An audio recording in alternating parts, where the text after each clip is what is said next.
By what name are you known? There are some who call me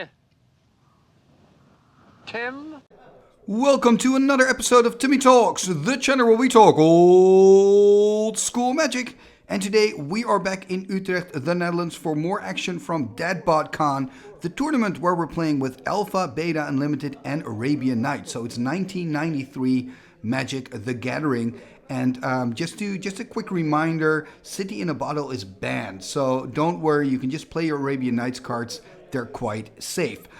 Today we're going to look at, I believe this is a round 4 match, and I'm actually playing in it. I'm the player on the left. I'm playing a deck called the Haunted Palace. It is mono blue flyers, and I'm taking on a white and green deck that's built around the Ifh-Biff Efreet. So I've called it Ifh-Biff Tricks, and it's really cool. It's piloted by Bart, and I have to say, Bart, when I saw your list, I was a little bit jealous. I'm like, okay, you are the true Timmy here. Don't get me wrong, I love the deck that I chose to play at this tournament, but your deck wants to do something cool, and I hope we get to see it in this match. But before I start with the deck decks, first a quick message from our sponsor, 3for1 Trading. 3for1 Trading is one of Europe's leading Magic the Gathering retailers. Their online shop has a fantastic selection of high-end Magic cards, especially for vintage, legacy, and yes, old school Magic players. They now exclusively offer my community free, fully insured, and fast worldwide shipping on all their high-end singles, full sets, and out-of-print sealed products. They upload new cards every Wednesday and have weekly sale offers and reductions waiting just for you. Use my code TIMMY to get free worldwide shipping on your first order over $500 or euros. Have fun ordering those cards, and thank you 3for1 Trading for sponsoring this video. And we are back and ready to dive into the deck text. We're going to start with my deck, the Haunted Palace. Let's take a look. And here we see my deck, the Haunted Palace. So this is a mono blue flyers deck, and if you're wondering why it's called the Haunted Palace, have a look at the Phantom Monsters flavor text. So get that card out of your binder and have a read, and you will see why I've called it the Haunted Palace. The strategy of this deck is pretty much straightforward. I'm playing lots of flying creatures that I want to play early. That's why I'm playing all the Moxen so I can ramp up. And then of course I'm playing with blue power, also a Time Twister in this case, because I'm planning on emptying my hand pretty quick. So with the Time Twister I can refill it. And actually not that quick. It's not a super quick deck. It's more like a mid-range. I wouldn't say it's aggro. And for example, I've chosen not to play with Flying Man. That was an option when I was building the deck. The reason I didn't is because I'm expecting a lot of deserts. And desert, of course, is the enemy of Flying Man. So I thought this is going to be a tournament with a lot of deserts, so I'm not going to play Flying Man and I'm not going to play Phantasmal Forces, even though I love Phantasmal Forces. I also love Flying Man. I think it would have been a really good inclusion in this deck, but I decided not to. I also decided not to play with Unstable Mutation. So there have been some decisions, but I have decided to play with a little bit more like bigger creatures. So I went for Air Elemental, I went for Mahamoti Jin, I went for Vesuvan Doubleganger because it's Vesuvan Doubleganger. It's one of those cards that's in my binder that I hardly ever play, and I thought this tournament, this is the right time. I'm going to play it here. It's going to be cool. And of course, I've got a lot of targets here to copy with the Vesuvan. I'm also playing with an Old Man of the Sea because, you know, it's Arabian Nights. It's a card that's in my binder that I hardly ever play. I know it doesn't fly, but I felt like it could be a nice one-off, a card that I don't expect to see. I'm also playing with Diamond Valley, so I can do the Diamond Valley Old Man of the Sea combination. That's going to be really, really sweet. And then I'm also playing, a little bit more controlling. I've got 4 counter spells. I've got 3 Psionic Blasts. I've got, 2 Jam Day Tomes to draw cards later in the game. So this deck basically has 2 modes. I can go quite quick with cards like Serendip, Efreet, and also Phantom Monster if I kind of draw into the Moxen, so I can accelerate. But I can also go a more controlling route with counter magic, with the card advantage through Braingeyser, Ancestral Recall, cards like that. And of course, Jam Day Tome. So there are multiple modes to this deck. And as you can see in the sideboard, if I, for example, play against a very controlling deck, I can choose to go completely aggro and board in my Black Vices.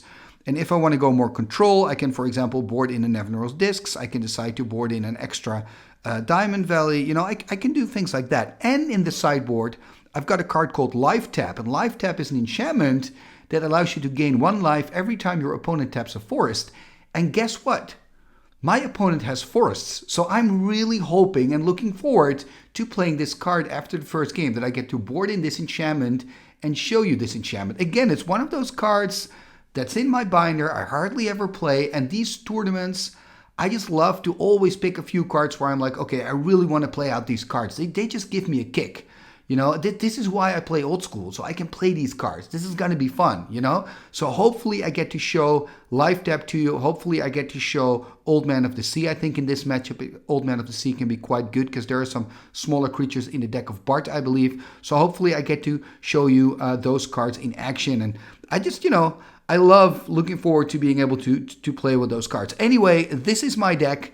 Not too complicated. Talking about complicated, Bart's deck is a little bit more complicated. Let's take a look at his brew. And here we see the deck of Bart. So I've called it Ifh-Biff Tricks because this deck is really built around Ifh-Biff Efreet. We see a full playset of this card in Bart's deck, and this card is so cool. I'm just going to read it to you. 2 green and 2 for a Summon Efreet, a 3/3 flyer that reads, while Ifh-Biff Efreet is in play, any player can pay a green to have Ifh-Biff Efreet do 1 damage to each player and each flying creature in play. This ability does not tap the Ifh-Biff Efreet and can be used as soon as it is successfully summoned. I love that extra text, right? So what it does, basically, it's a hurricane on a stick. It's pretty cool. The problem, of course, is that Ifh-Biff has 3 toughness. So if you pay 3 green, it kills itself. It'll deal 3 damage to all players and all flying creatures, including itself, and it'll die. But if you put a green ward on Ifh-Biff Efreet, it doesn't take damage from itself because it's protected from green damage. So then you can keep using it over and over and over again. And then if you have a circle of protection green on the battlefield, you can prevent the damage that you're taking from your own Ifh-Biff Efreet. So that is really cool. And there's kind of one card, and I wonder, Bart, why you're not playing it. Maybe it's in your sideboard, but I was thinking Spirit Link. When I see this deck, I'm thinking Spirit Link. If you put a Spirit Link on Ifh-Biff Efreet, you're going to gain so much life. And yes, you're putting all your eggs in one basket. It's very risky. You put a Spirit Link, a green ward on Ifh-Biff Efreet, and then your opponent plays, well, the opponent is me today, plays a Psionic Blast on your Ifh-Biff. True, you're in trouble, absolutely. But what if it works? You're going to gain so much life. It's going to be amazing, and you're going to deal so much damage to your opponent. In general, I love these type of decks. Why? Because I call these dream decks. You have a dream. You're building this deck with a dream in your mind. And I appreciate it so much, Bart. That is the true Timmy spirit. You're looking at what kind of cool thing can I do in 1993? This is what I can do. I'm going to go for it. But it's also, of course, in my nature to then try to think, how can we make this plan even better? And I think a Spirit Link, let me know in the comments how you feel, or Bart, let me know in the comments how you feel about Spirit Link. Maybe you've tried it and tested it and you've got a really good reason why it's not in there. I would love to hear from you. And now that we're talking about that whole COP green strategy, we see that he's also playing with Cyclone. So Cyclone is a card also from Arabian Nights for 2 green and 2, an enchantment that reads, put 1 chip on Cyclone each round. A chip, if you're wondering what, a chip, not a counter, a chip. During your upkeep, then pay 1 green for each chip or discard Cyclone. If not discarded, Cyclone immediately does 1 damage per chip to each player and each creature in play. So Cyclone can kill all the creatures. And what I'm really seeing here is that, because when I'm looking at the deck of Bart, I'm seeing a lot of creatures with a low toughness. So they will get killed by the Cyclone. But I think the strategy here of Bart is, early game, I'm going to put pressure on. Savannah Lions, Llanowar Elves, Wailuli Wolf, I'm going to put pressure on. Later in the game, I'm going to play my other half of the deck, which is my bigger creatures, you know, my Giant Spider with 4 toughness, my Ifh-Biff Efreet with a green ward, you know, and then I'm going to have that whole COP green plan on the battlefield and finish my opponent. So let's say you can get your opponent, I don't know, down to what, 12 with early creature damage to Savannah Lions and the Wailuli Wolves. And then later in the game, boom, there you go. You finish it off with your Surrender Efreet Hurricane plan, right? I think that's kind of what Bart is going for in this deck. I love the idea. I love the plan. Is it going to work? I think it's going to be a really tough matchup for you. The reason is that you're playing against a deck with all the power, you know, which is kind of insane. And of course, my deck has a lot of flying creatures which fly over your creatures. Then again, it's good news. I've got a lot of flyers because you can kill them with a hurricane. But it's going to be really tricky for Bart. I think I'm probably going to go too quickly with all the power. But we shall see. I have tremendous respect for you, Bart, that you brought this deck to the tournament. I love it, I love it, I love it. And like I said, I would consider adding a Spirit Link, maybe even going a little bit more higher up on the curve and add like Force of Nature to it as well, because that works quite well with your COP green plan. But, you know, those are just some ideas. I can also understand why you don't want to play with Force in this deck, because you have that aggro plan and that mid-range plan, and then Force doesn't really fit into that category. Anyway, this is your deck. We've looked at my deck, and that means we are ready. Let's go to the match. Game number 1, here we go. So I'm sitting on the left playing mono blue flyers. My opponent Bart on the right, he's on green white. Look at my hand here, 2 Mox and Black Lotus. That's going to be a very explosive start, and we see a little cut in the video because Bart took a mulligan. Let's take a look at the hand that he's keeping. Ooh, look at that, Savannah Lines. Doesn't have any white sources though. He does have Forest into Llanowar Elves. That's a pretty good start for him. So Forest and Llanowar Elves. 5 cards left in hand, passing their turn, and I'm expecting a very explosive opening here. Look at this. Mox Jet, Mox Pearl, Island, Black Lotus. Am I going to crack the Lotus? That's the question. Cracking the Lotus. Am I going to play that Air Elemental that we saw earlier in hand? There's the Air Elemental. Wow, turn 1, 4/4 flying Air Elemental. It is risky though.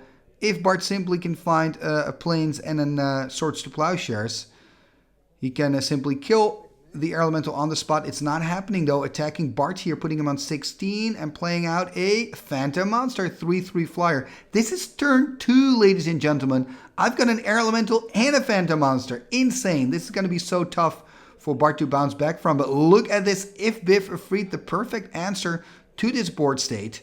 Well, not perfect, but pretty good, because next turn he can use his Ifh-Biff for 4, wipe the board. First, of course, an attack from my side for 7. Bart, of course, taking the damage because he wants to use that Ifh-Biff. So he's going to drop to 9. Untap, upkeep, draw. There we see a Savannah. Let's see. I'm expecting him to use the Ifh-Biff. Probably first going to attack for 4. Would put me on 16 and then use the Ifh-Biff Efreet for 4. Going to tap the Llanowar Elves here. What is he going to do? Oh, he wants to play a Giant Grove. That's clever, making it a 6/6. There's a counterspell, though. Very important counterspell. So countering the Giant Grove. And now he's using it for 4. It's going to blow everything up except for the Llanowar Elf. We're all going to take 4 damage. I'm going to drop to 16. But look at Bart's life total. He's on 5. That is not great for him. Remember, I'm also playing with Psionic Blasts. And there we see a Serendip Efreet, 3/4 flyer. Yeah, and Bart is still kind of in trouble. I had such an explosive start, of course. Are we going to see a Swords? No, we're going to see a Savannah Lions. Going to take a damage, go to 15.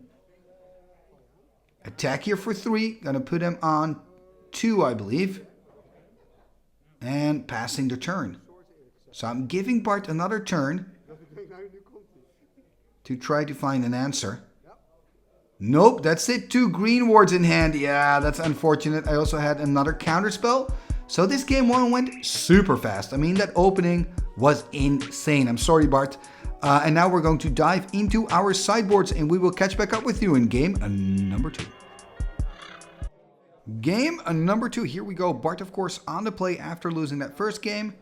Let's see, my hand here, 2 islands, some flyers, counterspell. I think that's a Mox there, and a Diamond Valley. And here we see the hand of Bart. It's kind of hard to see.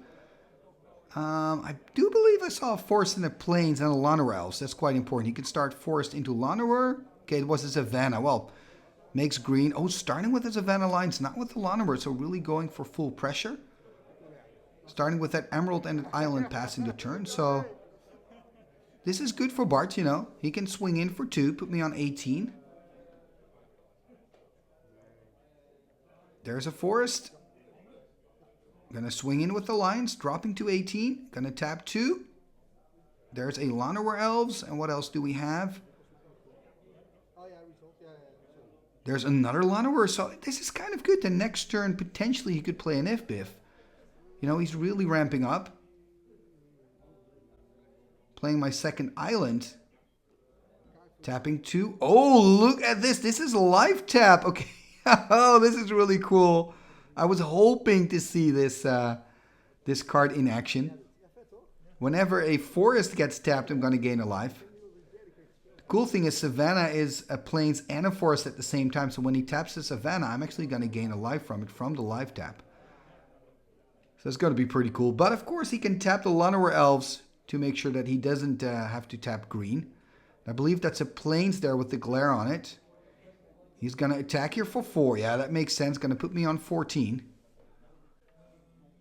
Is he going to tap a forest? Am I going to gain life from life tap? That's the question. Yes, I'm going to gain a life. Going to go up to 15. Yeah.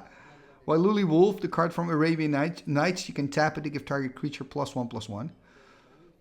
Oh, there's the Diamond Valley. This is rough. That means I haven't drawn a single land. Remember, my opening hand was 2 islands and that Mox and that Diamond Valley. So I haven't been able to find any islands. I need my islands to play out my bigger flyers like Phantom Monster and Air Elemental. So this could be good for Bart. I mean, he's got a lot of damage on board. Look at that, attacking for 4 damage in total. No, 5 in total. Because, of course, the Savannah Alliance has 2 power. So dropping to 15, there's the pass. Sorry, dropping to 10, of course. And then the pass from Bart. And just a pass from my side. Oh, ho, ho. Am I dying here? Not finding any lands. Not finding a Serendip. Okay, finally there's an island. Can I stabilize? I do have, of course, the Diamond Valley. What am I going to do here? Phantom Monster, perhaps? Control Magic. The problem with the Control Magic is I'm stealing a tapped creature, so I cannot use it as a blocker. Ooh, I'm going to gain a life from life tap. And I think he's asking now how it works with Savannah. If he taps Savannah, I think I'm gaining a life from Savannah as well. Anyway, I'm going to go to 6 because of the forest. Then I'm going to sack the line. I'm going to go up to 7. But like I said, yeah, at least it's gone because I ate it with the Diamond Valley. But like I said, the Control Magic really wasn't a great card for me in this situation. What I really needed was just a Phantom Monster, something to block the creatures of Bart. So I'm on 7. He can hit me for 3, put me on 4. I think the life tap is quite annoying for Bart here. Passing the turn. So I'm actually on 3 here, it seems. I believe I should be on 4. Tapping 4 blue. Okay, there's a Braingeyser for 2, so still looking for lands probably. Okay, there's a desert. Ooh, and a Black Lotus. Can I do something with this? Can I play out a Phantom Monster? Or an Old Man of the Sea? That would be quite good against this board as well. I guess my hand is full of like big creatures? Question mark? Like Mahamoti, Air Elemental, things like that. Passing the turn. There's a forest. Now I do believe I should be on 4 instead of 3. And that could make a big difference because then I would still be on... then I would still be able to survive one more turn. I don't know if it would have mattered. But anyway, attacking for 2. Gonna drop to 1. He can use, of course, his Wailuli Wolf now. He should do that, right? Exactly. For a moment, I thought, is he not going to use that? But he is. And what did I have in hand there? It looked like a counterspell, Vesuvian Doppelganger. Yeah, Air Elementals. Yeah, so everything in my hand was 5 to cast and a Modi. So showing in my hand right now, all those things I couldn't cast. And yeah, you know, it happens. It's magic. It's part of the game. We see Bart winning here the second game. That means it's a 1-1. And we're going to go to an all-deciding game number 3. Game number 3. Exciting stuff here. Who's going to win this match? Is it going to be me, who's on to play Timmy with the mono blue flyers? Or is Bart going to take the victory with Ifh-Biff Tricks?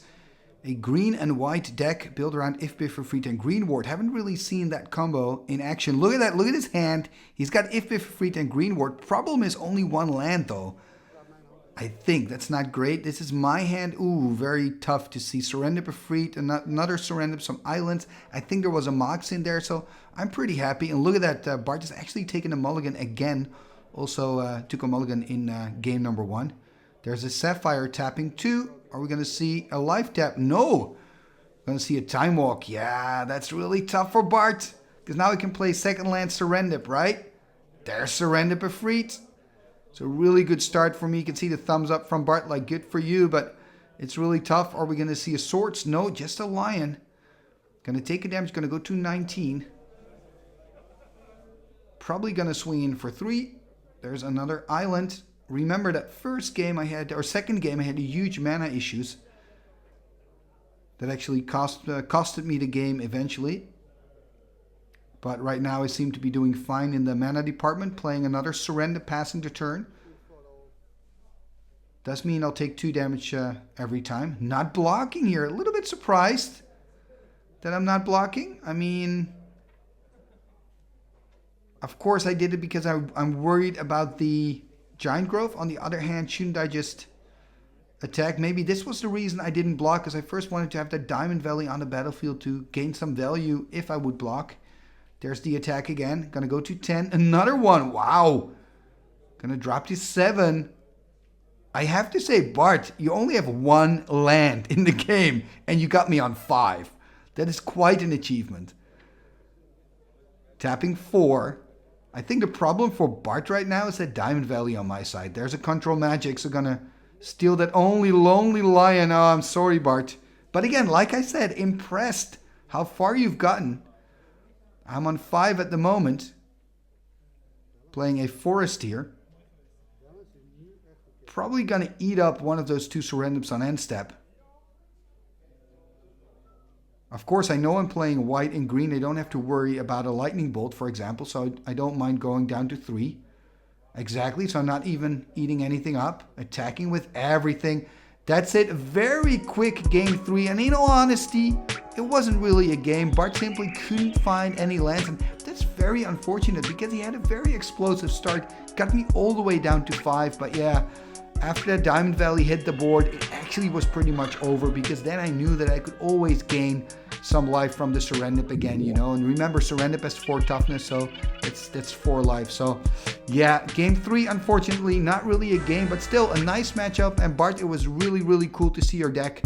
And of course, I'm really happy that I won here. I did pretty well at this tournament, actually. I ended somewhere, I can't, it's been a while ago that I played.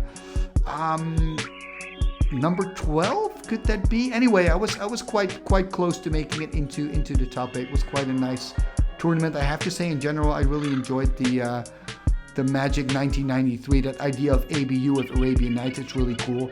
But I'm talking as if the tournament is over, but it's not over. This was just the second episode.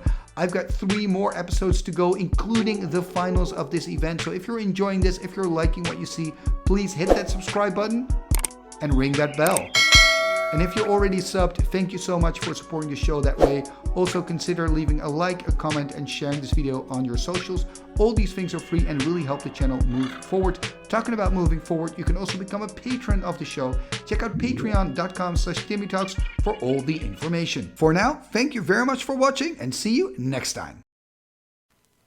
What shall we do with the drunken sailor? What shall we do with the drunken sailor? What shall we do with the drunken sailor? Early in the morning, way hey and up she rises, way hey and up she rises, way hey and up she rises. Early in the morning, put him in the longboat until he's sober, put him in the longboat until he's sober, put him in the longboat until he's sober. Early in the morning, way hey and up she rises, way hey and up she rises, way hey and up she rises. Early in the morning, pull out the plug and wet him all over, pull out the plug and wet him all over, pull out the plug and wet him all over.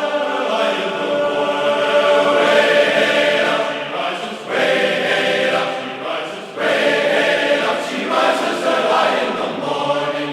What shall we do with the drunken sailor? What shall we do with the drunken sailor? Put him in the scout to the hood of my son, put him in the scout to the hood of my son, put him in the scout to the hood of my son. Early in the morning, way hey up she rises, way hey up she rises, way hey up she rises. Early in the morning. Igitus, figitus, sumba, kazee.